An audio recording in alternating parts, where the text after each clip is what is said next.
Hello and welcome to the Weekly Song Podcast, episode 165. If you've not seen us before, this is a show where myself, Declan, and my co-host, Roger, say hello, Roger. Hello everyone, hello Declan. Hello. Each write a song and then present it to each other on air and have a bit of a discussion about all of the things that went into it and went into writing it, and generally having a rather marvellous time of it all. I've suddenly gone posh for some reason, but we'll stick with it. 5 episodes into the season, how are you finding it, Roger? I'm finding it good. I can't tell if I've hit my, a streak of good writing or if I've just plateaued. But I think it's going well. I've reached a kind of type of song I'm writing now. Pulling on themes of like titles and stuff I hear on TV shows and that sort of thing. So pretty good. How about yourself? Panic. Mostly panic. Mainly panic. I've written my 3 songs that I tend to write, and now I'm grasping vainly for something else. Let me ask you, what are your 3 song types, generically speaking? Fast and happy, fast and sad, slow and sad. We don't like to talk about the slow and sad ones. So you don't do slow and happy. I guess that's not really a thing. I mean, I've given it a go once or twice and it doesn't work out.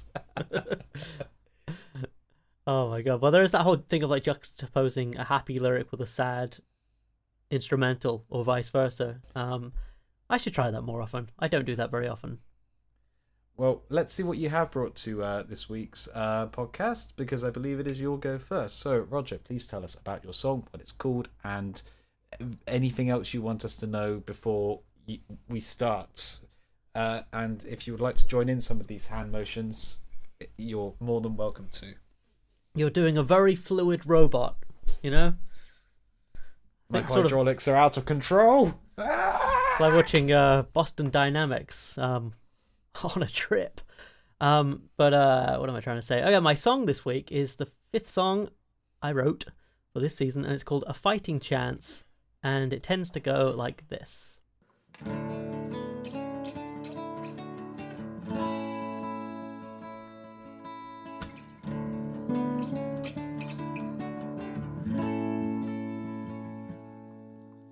Many a day goes by without my say, dragging me on behind them in their wake, and I cannot fight it alone with no direction. I'm fine, go back to sleep, there's nothing to see this time around. Barely a day goes by without my faith, buckling under something I can't take.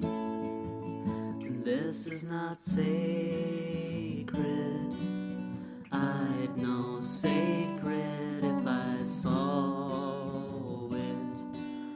This can't be right, I was willing to hold on tight to see. Give us a reason, 'cause I've got a well-trained eye, and I'd be willing to sacrifice for some new day, or a change in season. Give us a chance to fight, 'cause there's a million things we'd like to see.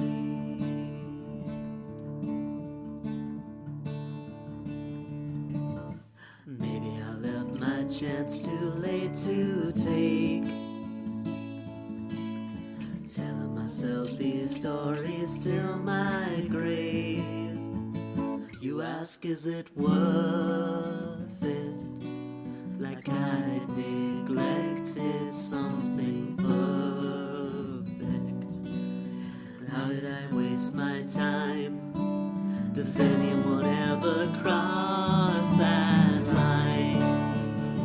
From hoping to reason, well, I've got a well-trained eye, and I'd be willing to sacrifice for one new day. A change in the seasons. Give me a chance to fight, 'cause there's a million things I'd like to see.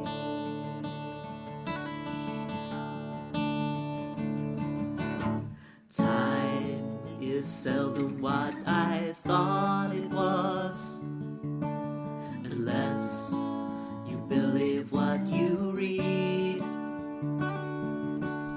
about the spirit being infinite. There's not enough to see.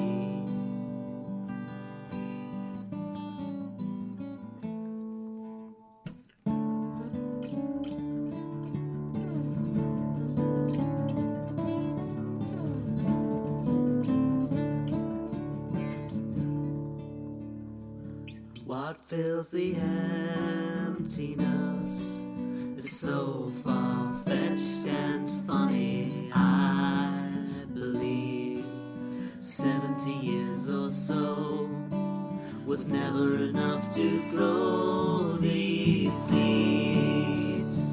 So what was the reason you give us these well-trained eyes that we'd be willing to sacrifice for some new way to change in the seasons? Give us a chance to fight, 'cause there's a million things we'd like to see.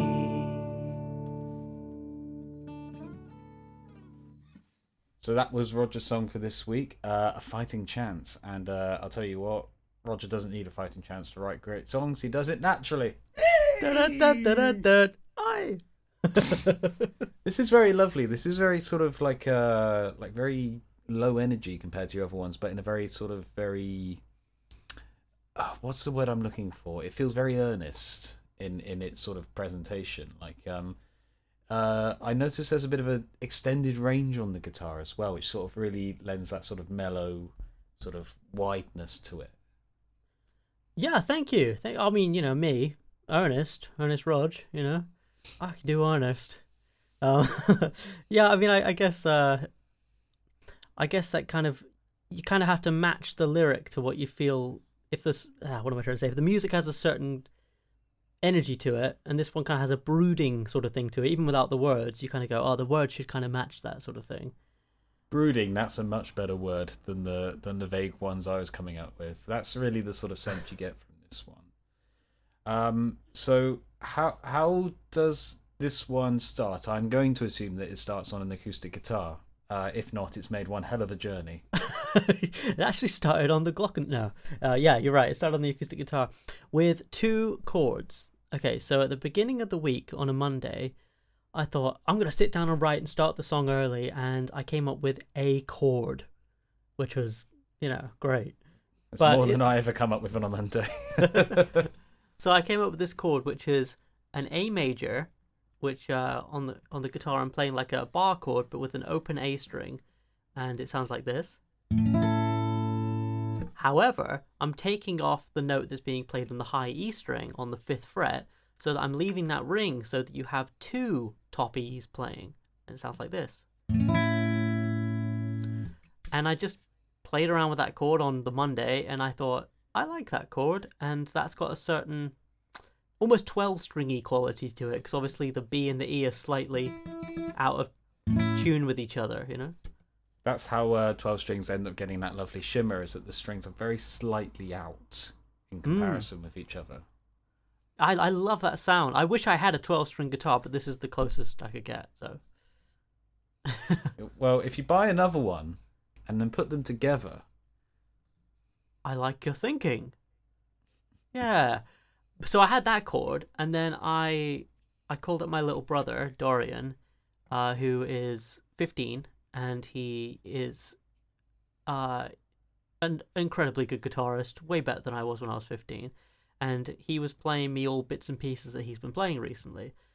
And we were talking about drop D, which he's always in because he's a metalhead. And Of course. Or lower.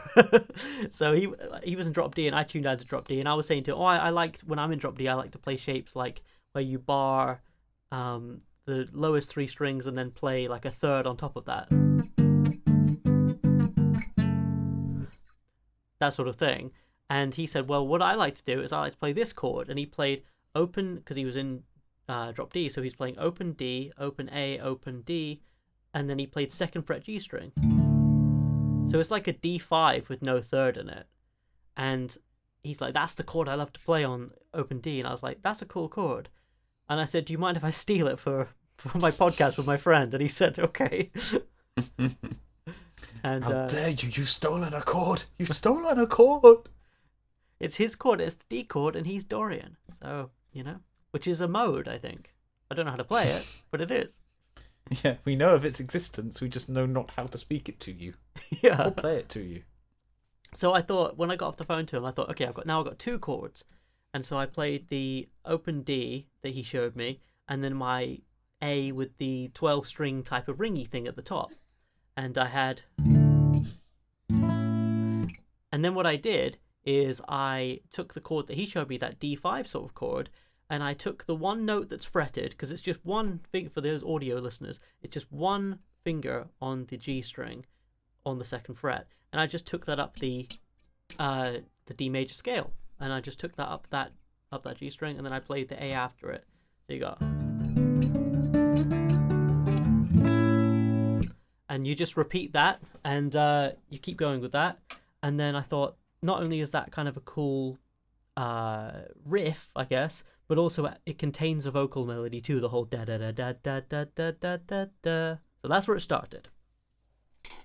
It's a strong start. That sort of gives you that lovely sort of drone underneath that as well. It sort of makes the part feel a bit more intricate than just like strumming gamely on a D chord for a while and going like, yeah, here we are. Yeah, exactly. Yeah, you don't want to just stay there for too long. And I was tempted to just go between the D and the A, but even that kind of didn't have much movement to it.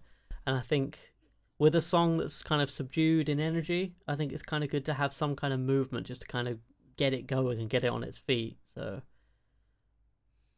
So those lovely passages where it sort of builds between sections and sort of, particularly towards the end of the verse, it builds to something.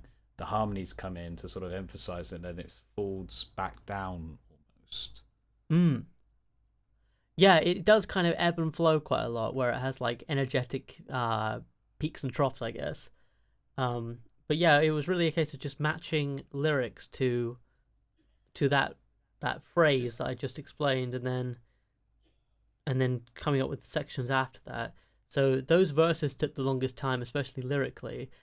However, as often happens, the first lyric came quite easily, which was many a day goes by without my say. And I was like, does that make sense? Does that make sense? Yeah, I kind of like that. So that was like the kickoff point for it, really. Is that always that moment where you're just sounding out the first line? You just think, does that work? Do I like where this is going to lead me? Am I prepared to commit to this choice now? Yeah, because, this is going to be on my tombstone. People are going to, I'll be remembered forever for this one line. It feels like that, though. As silly as it seems, you think that you sit there going like, oh man, but if people hear that first line, are they going to turn away? But like the power of a strong line that comes to you quickly, like it does like inform the whole thing.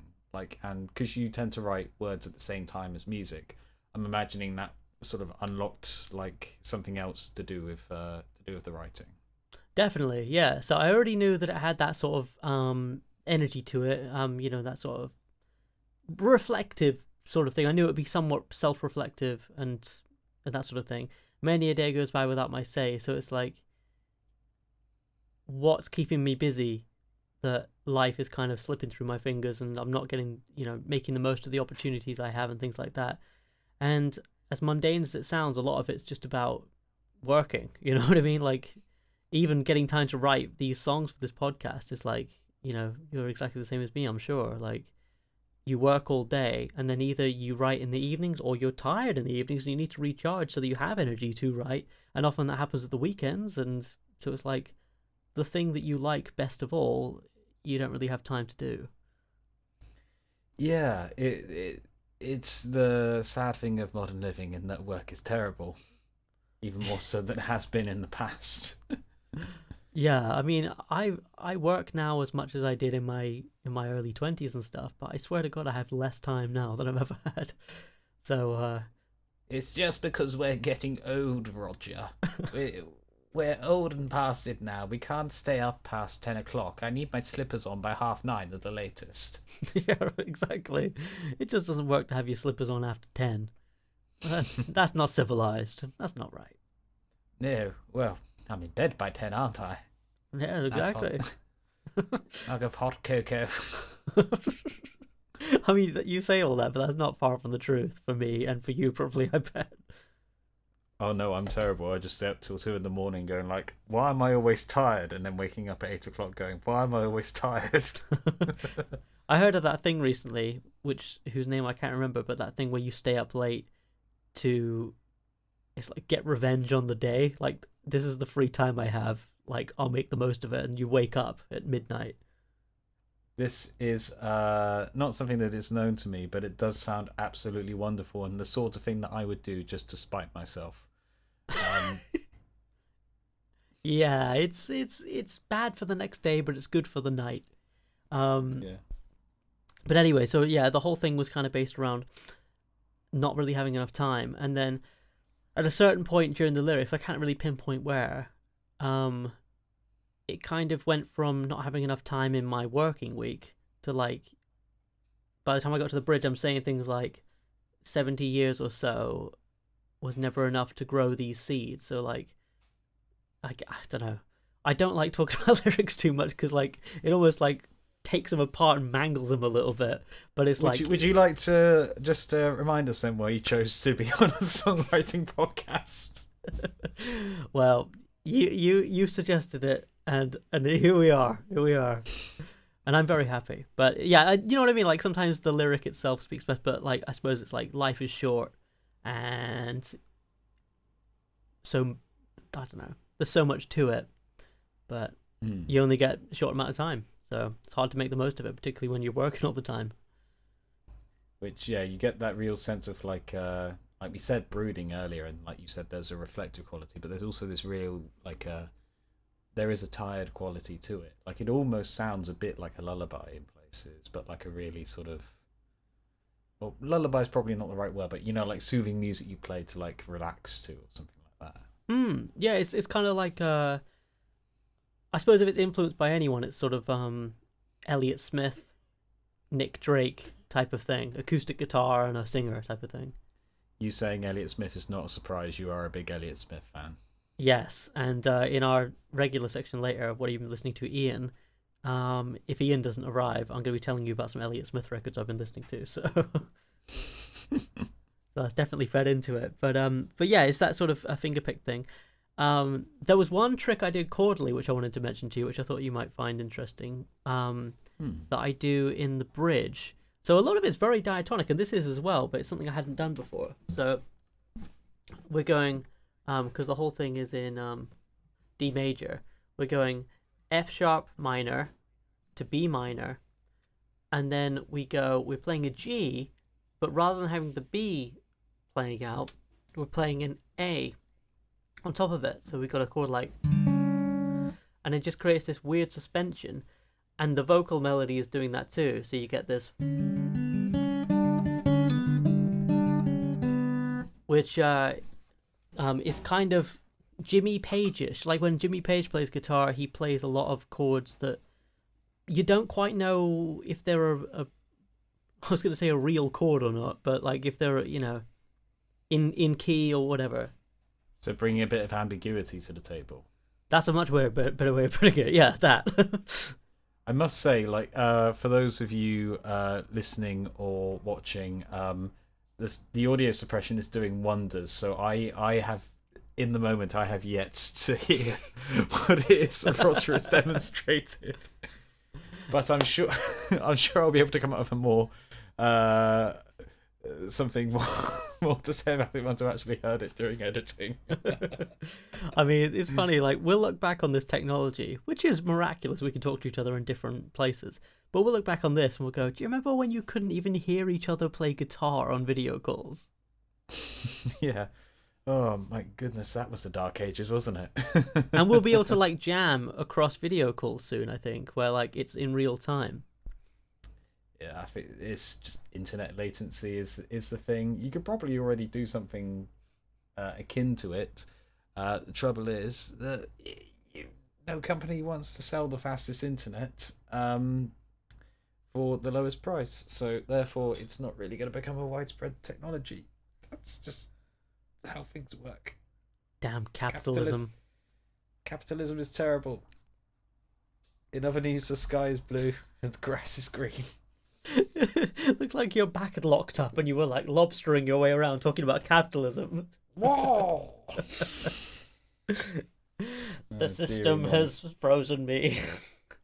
Yeah. Oh no, capitalism's got me.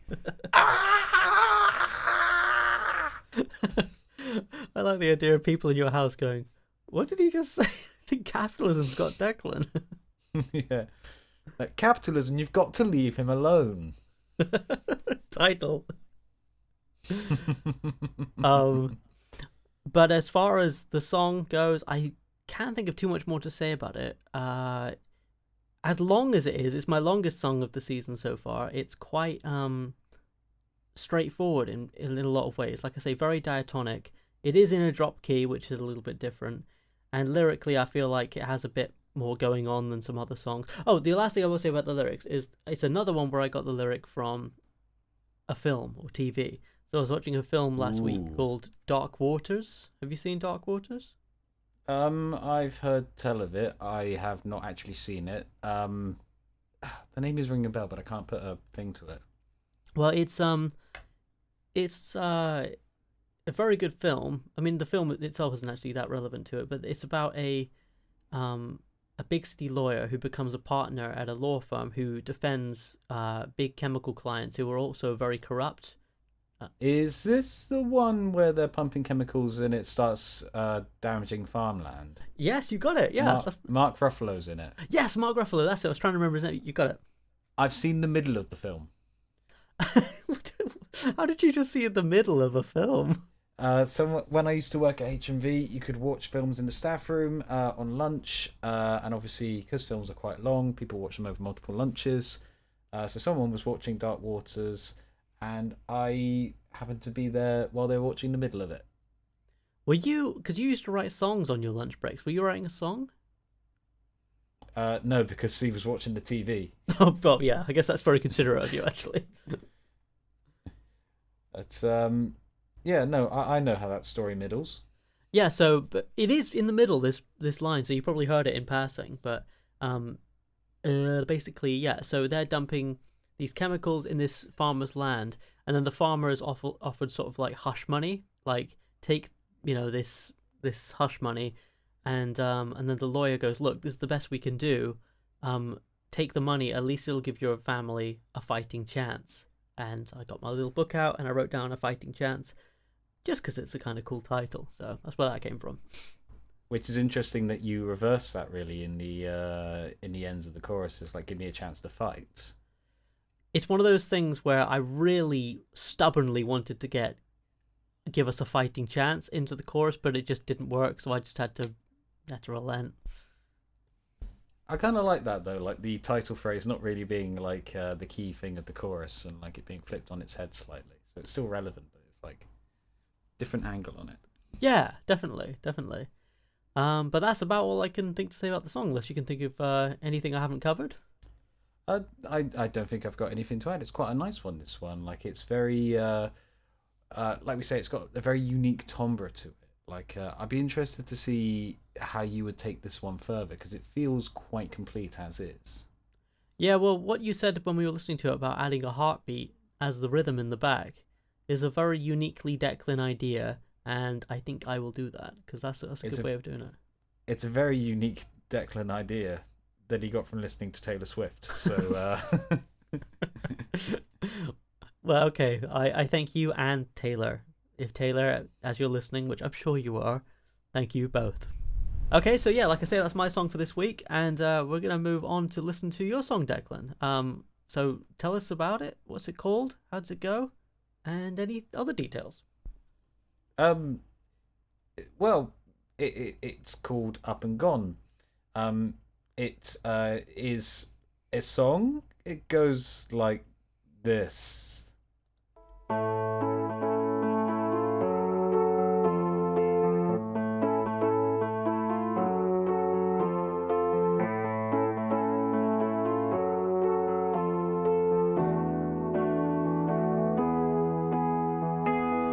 Caught you looking and I caught much more than that. Those secret summons on the night you left me flat. Boys will be boys, you say grow up and be a man. You try confessing it is coming far too late. You try to justify, oh that's a big mistake. You ask for time, but I can no longer wait. Well, I guess you're used to always getting what you want. Now here's the test, screw you, I am up and gone. Do your worst, darling, or admit you did me wrong. All the best, darling, I am up and gone.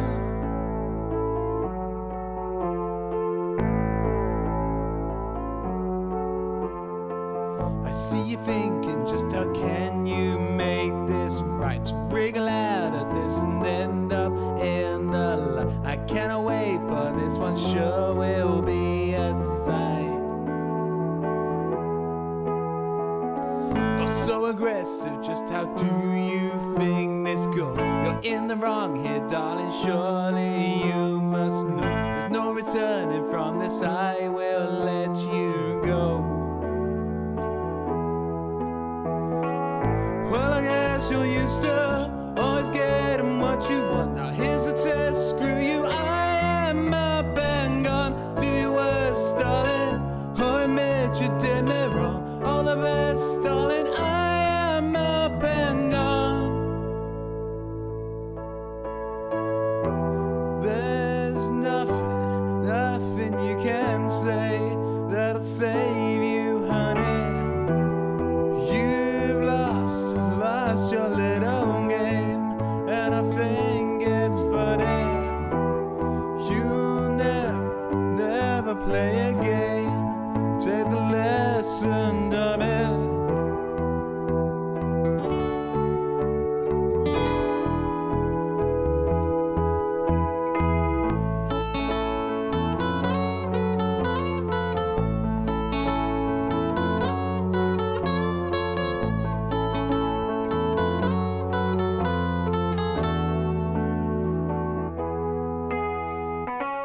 Well, I guess you're used to always getting what you want. Now here's the test, screw you, I am up and gone. Do your worst, darling, or admit you did me wrong. All the best, darling, I am up and gone. Well, I guess you're used to always getting what you want. Now here's the test, screw you, I am up and gone. Do your worst, darling, or admit you did me wrong. All the best, darling, I am up and gone.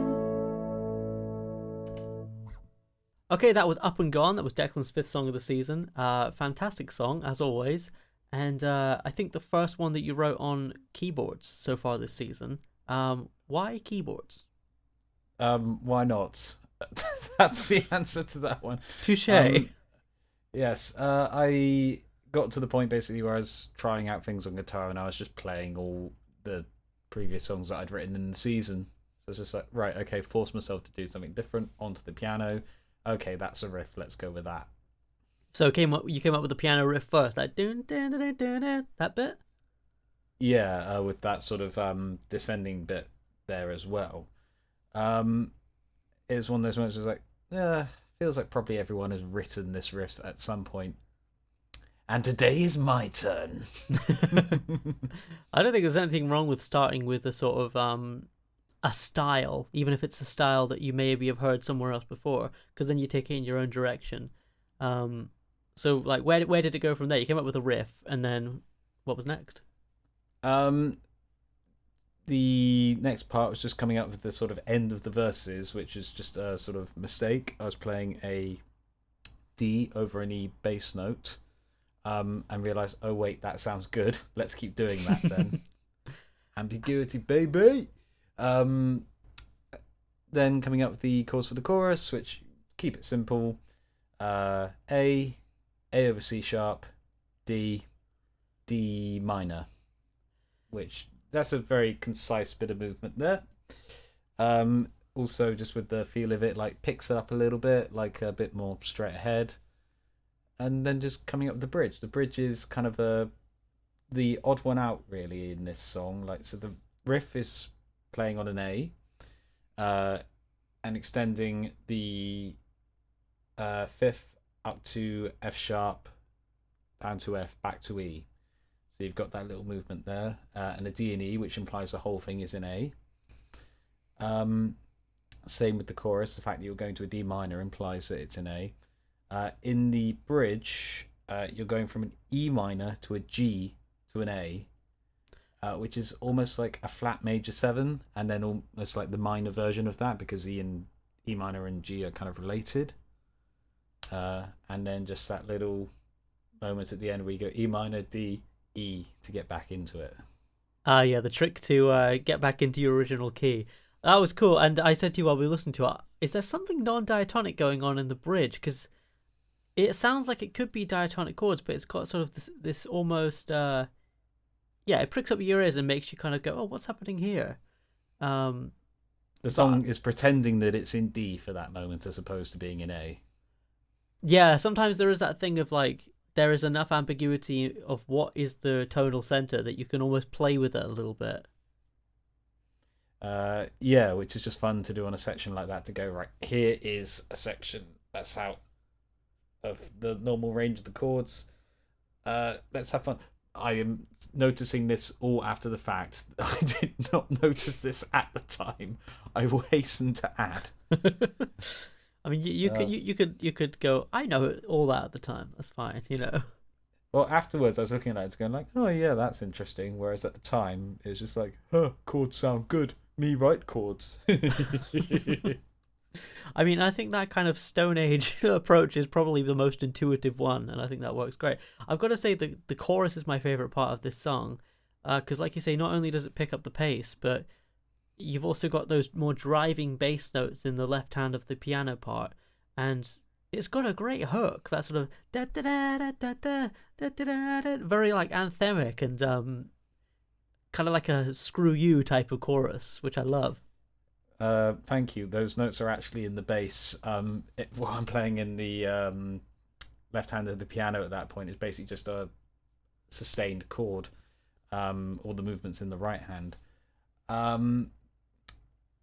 That chorus, sort of the made me think of like a female pop song.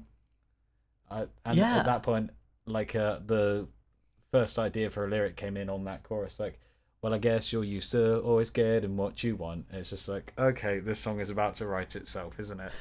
I know exactly how this is going to go. It took a fair bit of writing and like rearranging everything to get it in the right order, and to get the right tone. It's a tricky thing writing a fuck you ballad, or a fuck you song, because you've got to convey your displeasure, but you've also not got to come off as the aggressor is maybe too strong a word, but like a jerk. Exactly, yeah, like not like you're rubbing it into someone who doesn't deserve it or something like that. So it's a fine line to balance. Hence why there was a lot of rewriting. It's just like, no, that doesn't feel strong enough. No, that's too strong. Back off, back off. It's like a kind of Goldilocks of songwriting, this. It's too hot, like, too cold. Well, it's like, for example, that, oh, you're getting so aggressive line, like, that's in verse 4. Originally that was going to be like verse 2 or verse 3. It's just like, no, that's escalating too quickly. You can't put it there, otherwise it just makes the whole vibe seem a bit off. Whereas if you put it at the end of like verse 2, it's like, yes, okay, we're into the argument now. This is the point where you could reasonably expect a dickhead to get a bit aggy, and then you've instantly got the chorus there to sort of like do the counter message of like screw you. Yeah, it's interesting. I've written a couple of those fuck you ballads, as you call them, which I love the term. I've written a couple of those myself, and it is difficult to kind of like write yourself as like the justified one, as like I am in the right here and that went wrong. And yeah, it is a lot of balancing lyrically, I will say. Yeah. So how did you address that? Like, apart from moving those bits around and that sort of thing, like how do you paint yourself as the good in a good light? Well, making things up helps. The fact that it's entirely fictional. The idea is that this is a song for a female pop singer. So the fact that that there's this weird like double expectation of gender, like these weird double standards, where like if you had like a male singing it and they were singing about a cheating partner, that would be sort of, it could very easily turn sexist. Whereas you do that the other way, it doesn't tend to ring that way quite as much. So that the fact that in my head this is meant to be a female singer does a lot of the work. It shouldn't, but we live in an imperfect world. So Yeah. So there we go. But yeah, the fact that you start off like mentioning the wrongs that the person has done. So it's like, right, here are the crimes. Let's fuck about with them for about 3 minutes. That's a good point. They're messing around with like listing the wrongs, I think, is a good way of doing it, because then you're like, here are the charges, Your Honor, and then you kind of move on from there. And like also trying to give, because again, in my head, the singer is a fictional person. It's definitely not me. So the fact that they're able to have some fun in the bridge, like, okay, you fucked up, dummy. I'm leaving you. You're an idiot. Bye. Yeah. Which is not, if I was singing from my own perspective, that's not something I think I could put into a song, because like it's just not the way I process things. But like it's fun writing from the viewpoint of someone else and go like, yeah, that's an interesting way to sort of verbalize emotions. Yeah, that's a way some people see life. And it reminds me, I watched this mini documentary on Sergeant Pepper and the Beatles in their own words, like describing the making of it. And Paul, I'm sure you've heard this on Anthology and stuff, like Paul was saying, it was so interesting because I had this idea of we could be Sergeant Pepper's rather than being the Beatles. I said to John, imagine that you're a member of this band walking up to the mic as opposed to being John Lennon, and you can sing about anything you want. And it just kind of plays into your point of like, if you're approaching it as like, this isn't me singing it, it kind of opens up a lot of avenues you wouldn't otherwise explore, doesn't it? Yeah, like it's we did a season of it a little while ago, trying to write songs in specific styles for specific artists or things like that, and it is an interesting challenge. Like trying to considering your audience and trying to consider how the person singing it is going to come across. Obviously, when you're watching someone perform, ultimately what you're responding to a lot is the vibe and the charisma of the person on stage, or lack thereof. But it's interesting sort of trying to construct something that someone else is going to have to put their spin on. It is. And I think that another thing that factors into that is sometimes for me, like, I can get a bit tired of hearing my own self sing about the like little narrow avenue of topics I can write about. Sometimes it's very cathartic, but sometimes it is nice to step outside of yourself, which fiction writers get to do all the time because they're writing from the vantage point of a character or of a group of characters. So yeah, it's also, you and I have both done it before, where we've written songs about films or about books or about whatever it is that we're interested in at that moment. And it's that little moment of getting to see the world in a slightly different lens. Even if it's like what you take from a piece of work, like you get to write stuff that you wouldn't necessarily get to write about. Like Redmond Barry does not exactly apply to like my day-to-day life, but it is very much what I took from the film. So yeah, absolutely. And that's one of my favorite of your songs. And I think sometimes it brings something out of you wouldn't ordinarily explore, and also sometimes it like speeds up the writing process. Like for this song this week, did you find that once you kind of hooked into like you said, oh, this is a character, so this is like for another singer who isn't me, did that speed up the process for you? It clarified the process, but it, like I said, I did have to do a lot of rewriting on this one, lyrically, to try and get everything in the right place and try and get the right tone across. So I wasn't fumbling around in the dark trying to figure out what the song was about. But at the same time, I was stuck thinking like, okay, this word is weird. Can we maybe change that and put that somewhere else? Or like, can we like move this idea around so it hits better? Or like, because it's more narratively clear or something like that. Yeah. Isn't it interesting how much of songwriting is sitting with a pen and paper or at your computer with no instrument in your hand, just writing and typing things or whatever? Yeah. I mean, I prefer pen and paper just because you get the satisfaction of when you realise you've got the lyrics wrong, you can just scribble them out. Yeah, and also you get that thing they do in movies where they screw it up in a ball and throw it onto a big pile of other balls that they've discarded. Oh no, I can't do that. I did that once and my waste paper basket never forgave me. Yeah, that'll happen. But yeah, this is fantastic. Is there anything we haven't mentioned about the writing of it that we should touch on? Maybe the only thing is that the sort of way the riff came out was like through the electric piano sound, which is why it's on the recording like that. That's about it. Like, I was playing around on the standard piano sound for a while, and yeah, just changing up the instrument style led me to sort of that, which, you know, it works. Sounds like you could do something interesting with it. The only other thing is that in the initial demo stages, this song was much faster. Oh, really? Yeah, like the chorus was something like like I was fighting with myself as I was playing it, like to say, slow down, slow down, slow down. Well, that almost plays into that sort of almost club-esque, like pop type of song.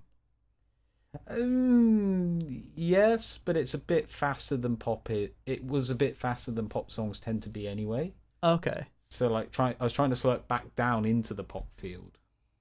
I see. Yeah, that makes sense. I guess I'm thinking of more sort of, you know, like a club banger. Yeah, it wasn't like an EDM song or anything like that. Right. But yeah, that's interesting you say about the electric piano influencing the tone of the song and everything and the riff. I think it is interesting sometimes when you know, if you pick up an electric guitar to write on as opposed to an acoustic guitar, you might kind of come up with a different thing, even just playing a G major on each instrument, because they might inspire like, oh, that sounds like the Byrds, or oh, that sounds like Cat Stevens or something. Yeah, well, like if you play like a complex jazz chord on a heavy metal guitar, it's not going to sound very nice. Whereas, like, and you're going to avoid using it, as opposed to if you do it on an acoustic, you're going to think, oh, how wonderful, the subtle vibrations of harmony. Wow. That could be a title. That could be a title. That's a title right there. I know him when I hear him. But no, you're totally right. And I think writing on the piano, it's funny actually. You said about because when we were listening to it, I was like, no, even before I listened to it before, and I was like, that sounds like Supertramp. And you were like, yeah, I think because of the instrument it was written on or recorded on, and it is true. Sometimes you know the association in your head goes, that's Supertramp, even though it's just because of the tone of the instrument. Yeah, I mean, Supertramp are a great band. I wouldn't mind being in a band that sounded like Supertramp.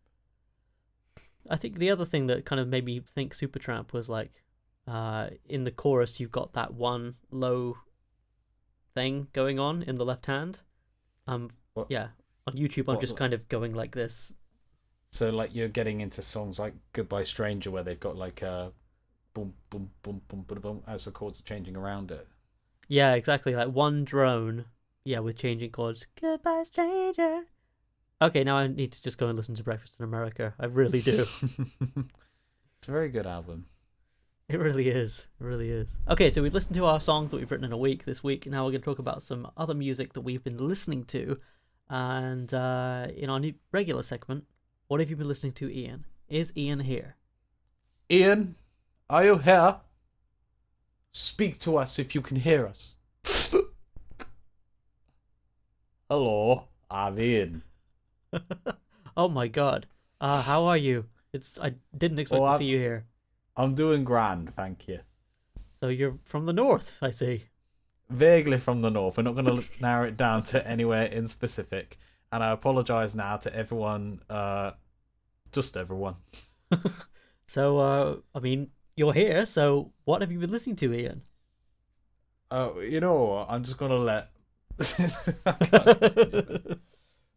Oh dear. So, songs that I've been listening to. Yes, Declan.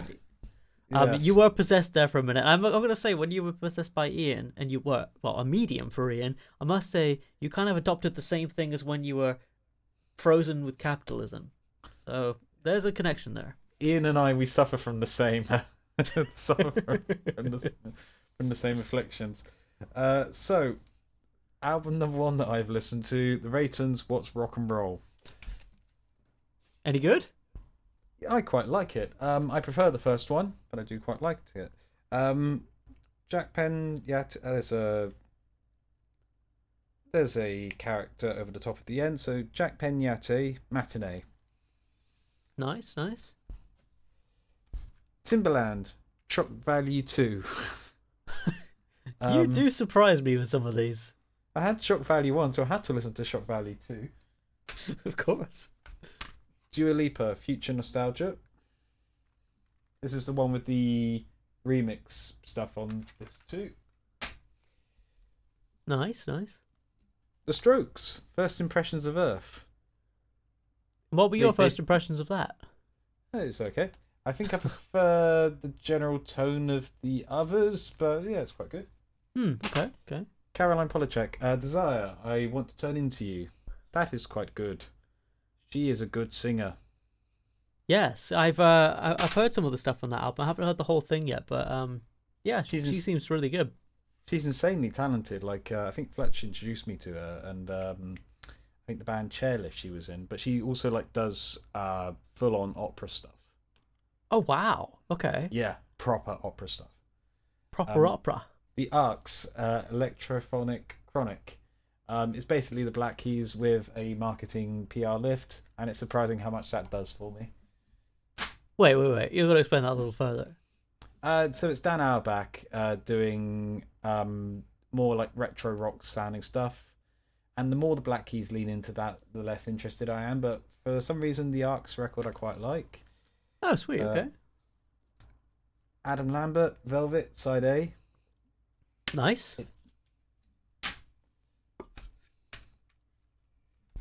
Radio 1's Live Lounge, 2017 and 2018.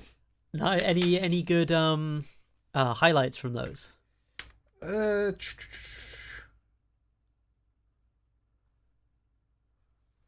Interesting version of Don't Worry Be Happy by George Ezra. Huh.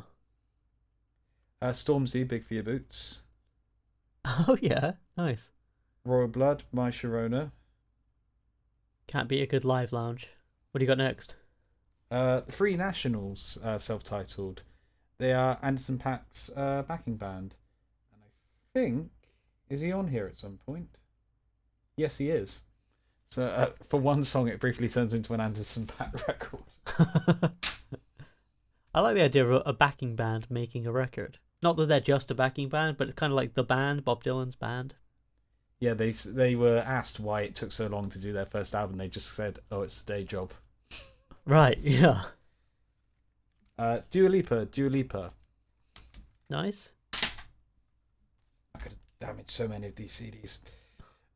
Geese, 3D Country. Very good. I did quite enjoy. Listen to it. Geese 3D Country. Okay, I'll check it out. Geese, 3D Country.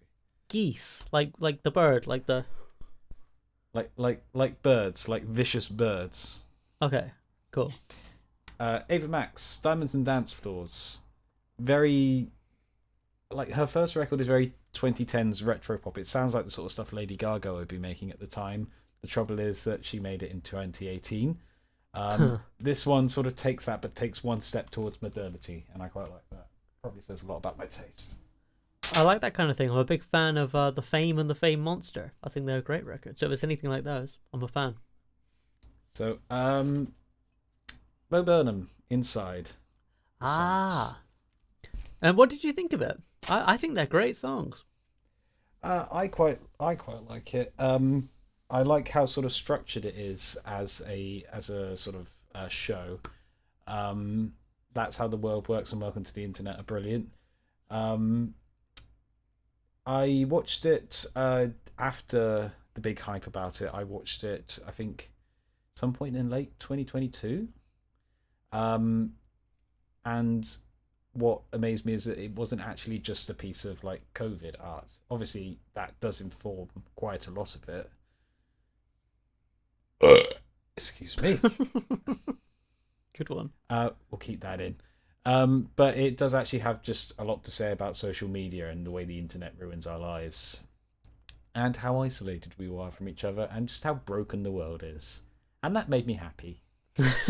Yeah, I'm with you. I think he touched on a lot of lyrical topics which could easily be very cringeworthy, but he did it very intelligently and with a lot of nuance. Plus, musically, it's actually really interesting in a lot of places. Like, yeah. Yeah, I enjoyed. So, Ian, what have you been listening to?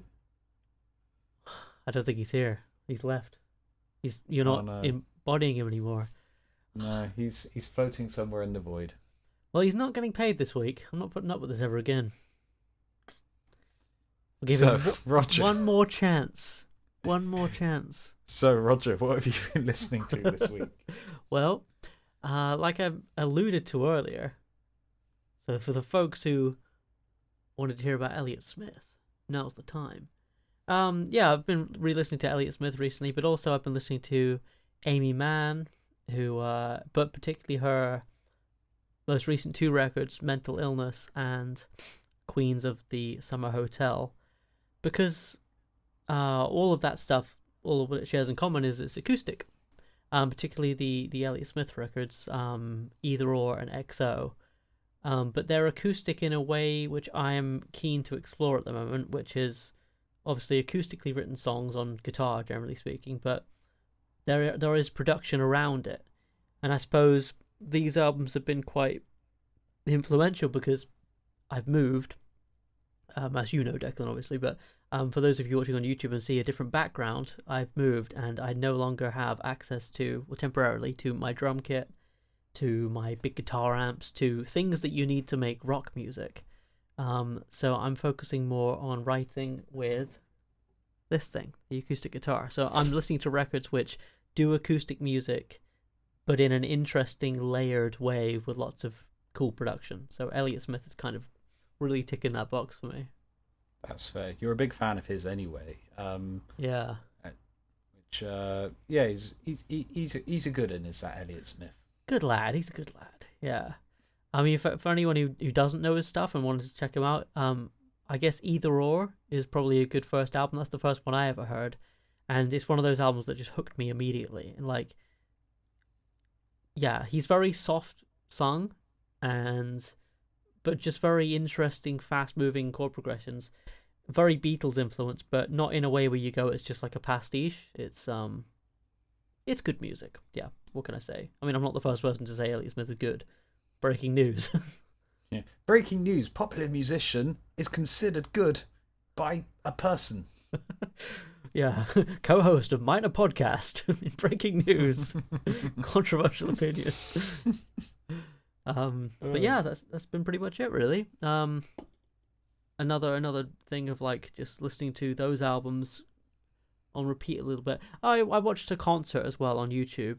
There's a band called Utopia, which Todd Rundgren formed in the late 70s, and there's a few clips on YouTube of them all wearing army gear, like camouflage and stuff, and I've seen a couple of songs here and there posted on YouTube of that show, and it's a multicam, well-shot show. I was like, wow, they sound incredible. And I finally found the full 1981 Utopia live at the Royal Oak, and it's amazing. It's one of the coolest shows I've ever seen.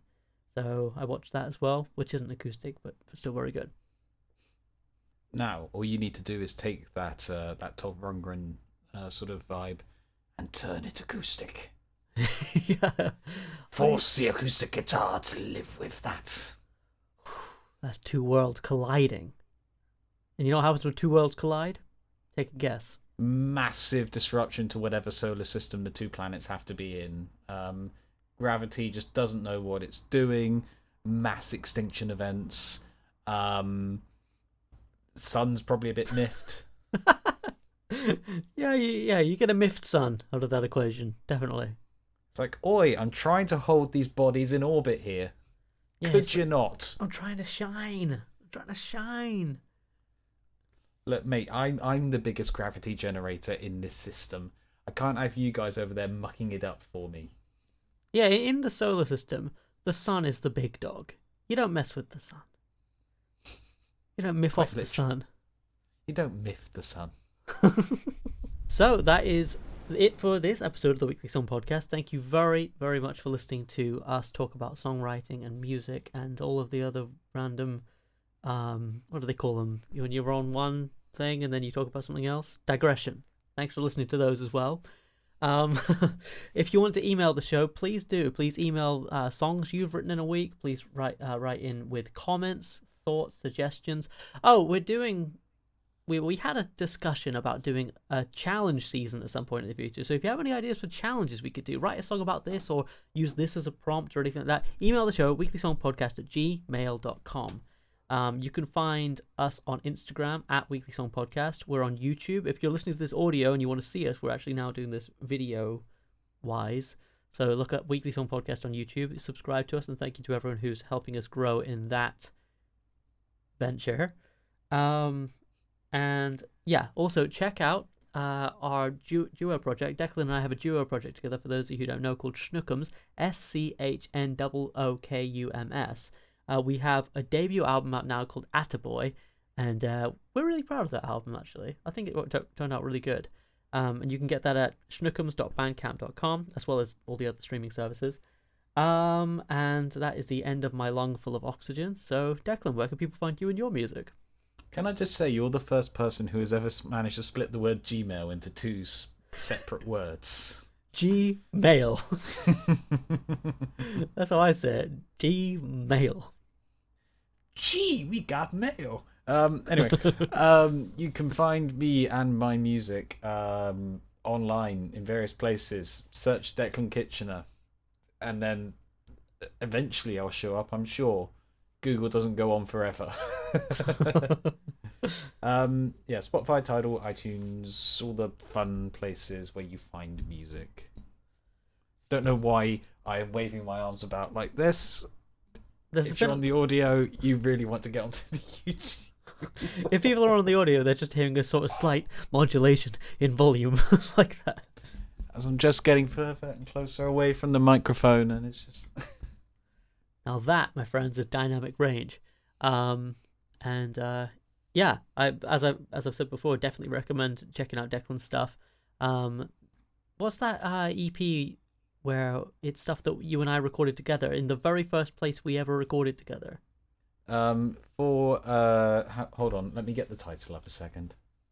Because, I mean, to be fair, it is one of those titles that's not just like the EP, it's like a longer title. It's called 4 Old Songs I Recorded with Roger in This Shed, presented in reverse chronological order. It rolls off the tongue. That was my Panic at the Disco moment. No, that's that, and also Declan's other stuff well worth checking out and taking a listen to. Oh, you're very highly kind. Recommend. Yes, cheers. Much kind. Many thank. Where can people find all the wonderful things that you do, the many things that you do?